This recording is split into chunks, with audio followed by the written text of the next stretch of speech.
Listen closely, not because I need your attention, but because this moment has been waiting for you.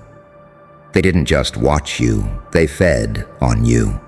Your pain became their popcorn. Your confusion became their comedy.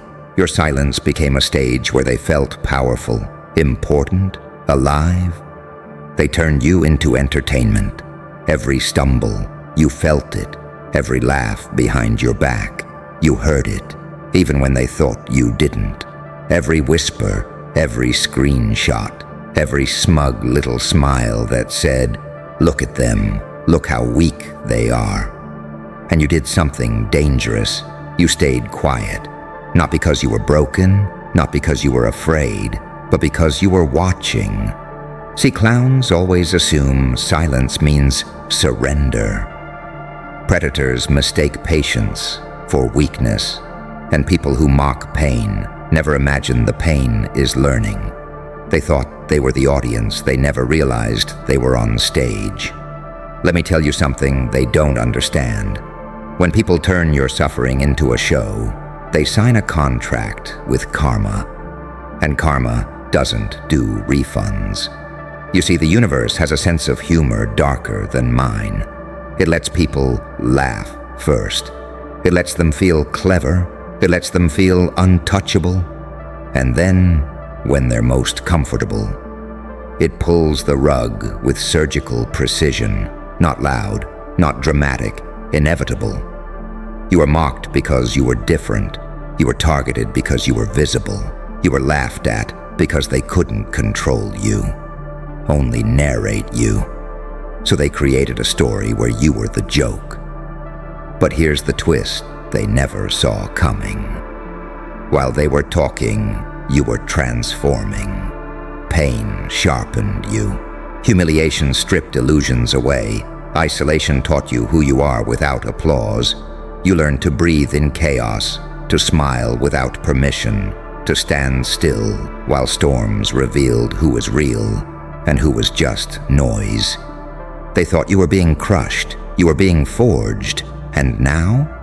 Now the roles are shifting. The ones who laughed are restless. The ones who judged are defensive. The ones who needed you small are suddenly uncomfortable with your silence. Because silence, after growth, is terrifying. It means you know something they don't. It means you've stopped seeking validation. It means you no longer need to explain yourself to people who never wanted to understand you anyway. That's when karma starts pacing the room. Karma doesn't scream revenge. It whispers consequences. It shows people mirrors when they expected spotlights. It replaces audiences with empty rooms. It lets them feel the same confusion they once mocked. They won't connect the dots. They never do. They'll say, "Why is this happening to me?" They'll blame luck, timing, other people. They will never admit it was earned. And that's the joke. You don't need to attack. You don't need to expose. You don't need to announce your comeback. Your existence, unaltered, unbroken, unbothered, is already the punchline. Let them wonder why their laughter feels hollow now. Let them explain why your name still bothers them. Let them feel the quiet panic of realizing they underestimated someone who learned how to survive without applause. You're no longer entertainment. You're unpredictable. So stand tall, not loud, sharp, not cruel, calm, not apologetic. You didn't lose when they laughed.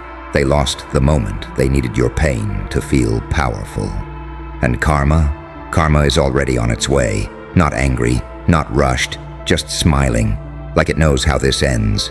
Because here's the part nobody tells you after the laughter fades. When people turn you into entertainment, they don't just mock you. They reveal themselves. They reveal how empty they are without an audience, how powerless they feel unless someone else is below them, how terrified they are of becoming the joke themselves. So they project, they exaggerate, they perform cruelty like it's intelligence. And for a while, it works. They get attention, They get approval. They get that cheap dopamine hit of feeling above someone. But attention is a drug, and addicts always need more. That's when the rot begins. They start watching you more than you watch them. They track your silence. They obsess over your reactions. They wait for proof that they still matter in your story. And when you don't give it to them, oh, that's when fear creeps in, because nothing terrifies a mocker more than realizing the person they ridiculed has moved on. No explanation, no closure, no emotional access, just absence. You see, they expected you to break publicly, to cry loudly, to beg for understanding, to fight back in ways that made them feel important. But you didn't. You did something far more dangerous. You withdrew. You took your energy back, your reactions back, your need for approval back. Then suddenly, they were performing for no one.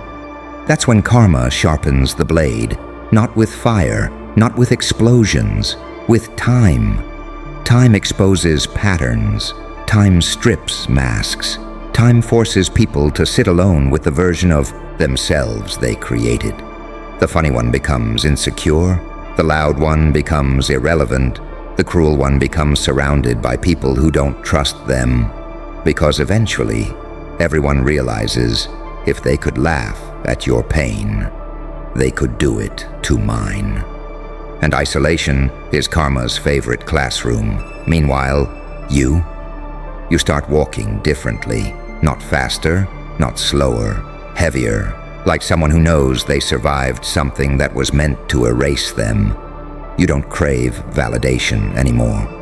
You don't chase revenge. You don't even crave justice. Because you understand something ancient now. The strongest people don't clap back. They outgrow. And outgrowing people who mocked you is brutal for them. Because now they have to explain why the joke is thriving without their commentary. Why your silence feels louder than their noise. Why your calm makes them uncomfortable. They'll say you changed. They're right. You changed because pain educated you in ways comfort never could. So let them talk. Let them laugh one last time if they need to. Because karma isn't dramatic. It's precise. It doesn't destroy people loudly. It lets them slowly become what they feared. Ignored, exposed, replaceable. And you won't even be there to watch.